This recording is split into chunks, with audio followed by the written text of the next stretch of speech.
এই কথাগুলো সবাই জানেন, তারপরে ওই জাহেলের মুরাক্কাব নায়েবে শয়তান ইউটিউব মৌলবী, গুগল মুফাসসির, ফেসবুক মুফতি, এই মৌলবীর জ্বালায় ফেসবুক অতিষ্ঠ হয়ে গেছে। কথা বলেন ঠিক কিনা?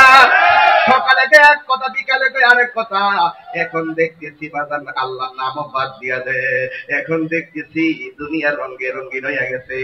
আর ইসলামের বলি আওড়ানো মানুষগুলো, খেলাফতের বলি আওড়ানো মানুষগুলো এখন এক অভিন্ন ট্যাবলেট খাইয়া মাথাল হইয়া ঘুরতেছে, শুধুমাত্র চেয়ারের জন্য আর ক্ষমতার জন্য। এখন ঠিক কিনা? এই মৌলবীরা জাহেলের মুরাক্কাব নায়েবে শয়তান, এদের কাছ থেকে দেশ বাঁচাইতে হইব, এদের কাছ থেকে ধর্ম বাঁচাইতে হবে। কথা বলেন ঠিক? এই সুন্নি জনতা, এই সুন্নি জনতা এই দেশের সার্বভৌমত্ব সুরক্ষায় এবং এই ধর্ম আমার শাহজালাল এই দেশে ইসলাম প্রচার করেছেন। যখন কেউ শাহজালালের মাজারের দিকে আঙ্গুল তুলেছে, শাহজালালের মাজারকে ভেঙে দেওয়ার ষড়যন্ত্রে লিপ্ত হয়েছে, 90টি মাজার ভেঙে দিয়েছে এবং তারা মুখে আল্লাহু আকবার স্লোগান দিয়ে মাজার ভেঙেছে। বুঝতে হবে এরা সত্যিকার ইসলামকে লালন করে না। এদের হাত থেকে এই দেশে সত্যিকার ইসলামকে রক্ষা করতে গেলে আহলে সুন্নাত ওয়াল জামাতকে ঐক্যবদ্ধ হতে হবে। কথা বলেন।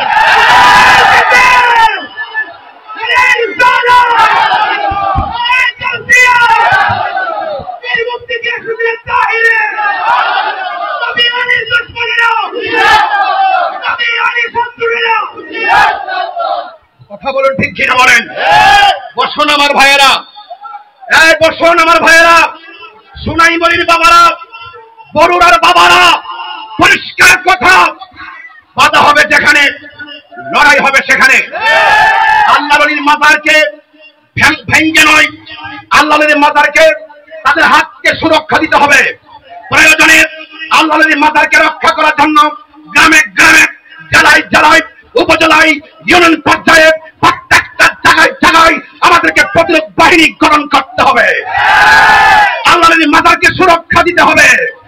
এই দেশে সত্যিকার আদর্শকে, আদর্শের ভাবমূর্তিকে, সত্যিকার ভাবমূর্তিকে যারা বিনষ্ট করতে চায় তাদের হাত থেকে আমাদেরকে এই ইসলামের ভাবধারাকে রক্ষা করতে হবে। কথা বলে ঠিক কিনা?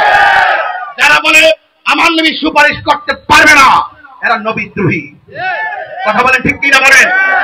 আমার কথাই কেউ রাজনীতি গন্ধ খুঁজবেন না। এটা সবার দায়িত্ব, সবাই মিলেমিশে এই দেশকে রক্ষা করতে হবে। কথা বলেন ঠিক কিনা? আল্লাহর মাজারকে রক্ষা করতে হবে। এই নবী শাফাত করতে পারে, নবী শাফাত করতে পারবে। নবী হাজির নাজির, নবী গায়েবের খবর জানে ওয়ালা, নবীর ভিতর বাহিরে নূরুন আলা নূর। এগুলো আমরা ওলি আল্লাহদের কাছ থেকে শুনেছি, ওলি আল্লাহর কাছ থেকে শুনেছি, কিতাবে মুতাআলা করে পেয়েছি। এই জন্য যারা ধর্মের নামে অধর্মের চর্চা করবে তাদের কাছ থেকে আমাদের সকলকে সতর্ক থাকতে হবে। কারা কারা আমার সঙ্গে একমত আছেন হাত তুলে দেখবেন ইনশাআল্লাহ। নারে তাকবীর, নারে রিসালাত, আহলুস সুন্নাত ওয়াল জামাত।